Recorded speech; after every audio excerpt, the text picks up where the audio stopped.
दोस्तों, आपका स्वागत है बूस्ट ऑन नॉलेज चैनल में। आज हम पढ़ेंगे डिवीज़न मेथड। डिवीज़न तो बिना देरी करते हुए चलिए शुरू करते हैं। डिवीज़न मेथड में सबसे पहले इधर ये जो होते हैं ये होते हैं सरजी, मतलब डिवाइज़र। ठीक है, ये आपको क्वेश्चन देते हैं, इसलिए आप कैसे याद करेंगे डिवाइज़र कौन सा है, डिवाइडेंड कौन सा है, कोएफिशिएंट कौन सा है और रिमाइंडर कौन सा है। ठीक है, तो ये सबसे पहले क्वेश्चन कौन देता है, सर देते हैं, यहाँ से स्टार्टिंग होती है। तो ये कौन हो गए, सर हो गए, डिवाइज़र। ठीक है, यहाँ पे आता है डिवाइडेंड, DIVIDENT, डिवाइडेंड। ठीक है, उसके बाद यहाँ पे आता है कोएफिशिएंट, क्या आता है, QUOTIENT। और फिर सबसे नीचे आपको पता है ये यहाँ पे आता है क्या, रिमाइंडर। तो ये चीज़ आपको रखनी है याद कि डिवाइज़र, कोएफिशिएंट, डिवाइडेंड और रिमाइंडर कहाँ कहाँ होते हैं। चलिए एक बिना देरी करते हुए एक क्वेश्चन ले लेते हैं, एग्जाम्पल। ठीक है, एग्जाम्पल लेते हैं हम, एक छोटी सी डिजिट लेते हैं 45। ठीक है, तो ये क्या हो गया हमारा, डिवाइडेंड हुआ। ठीक है, अब हमें इसे 8 से करना है।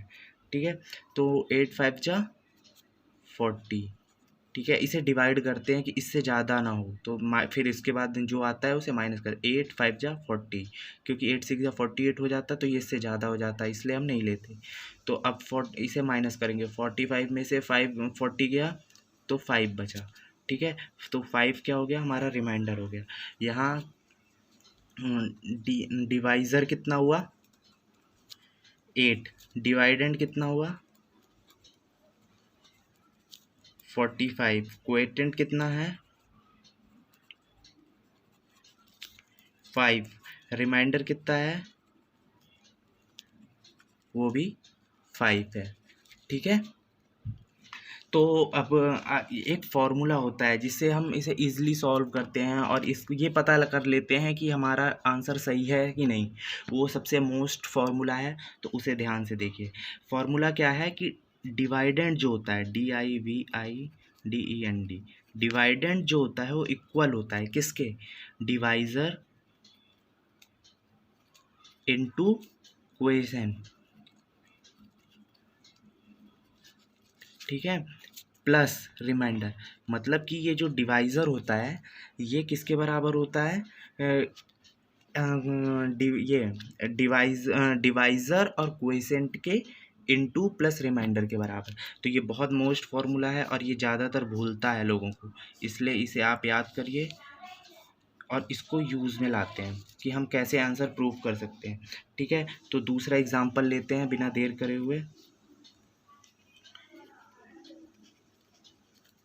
एग्जाम्पल है हमारे पास 127, इस बार थोड़ी बड़ी डिजिट लेते हैं। ठीक है, इसे करते हैं हम 5 से।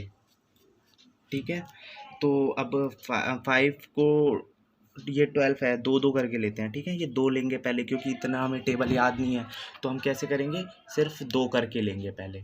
ठीक है, तो 5 2 जा कितना होता है 10, इससे कम लेते हैं 12 से, तो अब कितना बचा, 2 बचा। अब ये 7 जो है हमारे पास यहाँ उतर जाता है।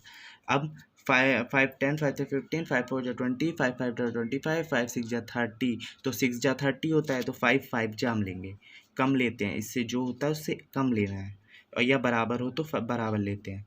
कितना बचा हमारे पास, 2 बचा। ठीक है, तो ये 2 बचा। ठीक है, तो अब हमारे पास रिमाइंडर कितना है, 2 है, डिवाइज़र कितना है 5 है, डिवाइडेंड कितना है 25 है, और हमें निकालना क्या है वो डिवाइडेंड। अब हम फॉर्मूला लगाएंगे कौन सा, यही वाला जो हमने ऊपर पढ़ा था, dividend equal to divisor into coefficient plus remainder. ठीक है, तो अब डिवाइडेंड हमें निकालना है, तो DIVIDEND, डिवाइडेंड इधर रख लिया हमने। ठीक है, डिवाइज़र कितना है हमारे पास 5 है, इनटू कोएफिशिएंट कितना है, तो 25 है। ठीक है, अब प्लस रिमाइंडर। ठीक है, तो ये कितना हो गया, 125 प्लस 2 इक्वल टू 127, तो हमारा डिवाइडेंड कितना आ गया